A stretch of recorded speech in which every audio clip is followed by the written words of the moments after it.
c'est un avant-goût de la fête du vin de retour après 4 ans d'absence. La Bordeaux Wine Week débute ce jeudi. C'est un nouvel événement autour des acteurs de la filière, mais aussi dans les restaurants et chez les cavistes. Jean-Pierre Stahl, vous êtes ce midi dans le quartier Bacalan, c'est juste en face de la Cité du Vin.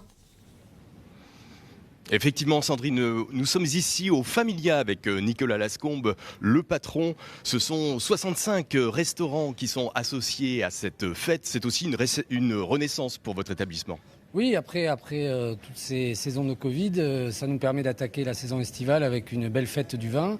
Et donc on démarre en avant-première, avant la fête du vin. On va faire 2 journées de dégustation, de dégustation, de dégustation.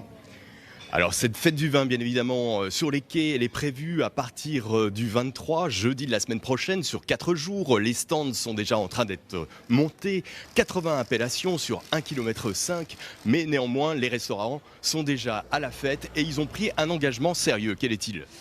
Alors, notre engagement, c'est de faire la promotion des vins de Bordeaux sur nos cartes des vins. Alors nous, on a l'habitude, parce que ça fait 10 ans qu'on fait ça depuis qu'on est arrivé à Bordeaux. 90% de nos références sur la carte, ce sont des vins de Bordeaux. Mais là, on va mettre encore plus le projecteur sur les vins de Bordeaux à Bordeaux. Il y a aussi des vignerons, des représentants de châteaux. Avec nous, Alison Poher, qu'est-ce que vous allez faire découvrir ce midi aux clients ? Alors, je vais avoir le plaisir de leur faire déguster le château Biston sur le millésime 2018. C'est un Moulis en Médoc et c'est notre second vin, un assemblage de Merlot et Cabernet Sauvignon.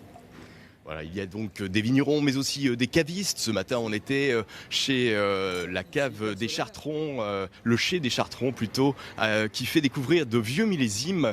C'est véritablement, Nicolas, un patrimoine culturel. Oui, on a la chance d'avoir sur le territoire quasiment 10 000 viticulteurs, presque un milliard de bouteilles par an de produites, et tout ça à disposition du monde entier. Mais il ne faut pas oublier que c'est à disposition des Bordelais, et donc à nous aussi d'en parler à Bordeaux et d'en boire à Bordeaux aussi.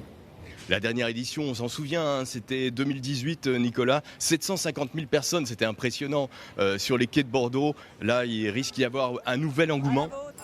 Oui, j'ai l'impression que ce sera au moins aussi bien que la dernière édition.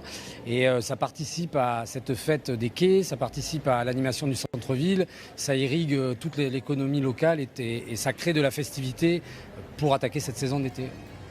Et déjà ce soir, il y a 4 concerts dégustation à la Rock School Barbet, à Saint-Médard, à Lormont, l'apéro Fronsac, à la Halle des Chartrons. Et puis pour les grands amateurs de vin, bien évidemment, il y a la dégustation de l'Union des Grands Crus à partir de vendredi et jusqu'à dimanche. Merci Jean-Pierre et merci à Christelle Arfel pour les images.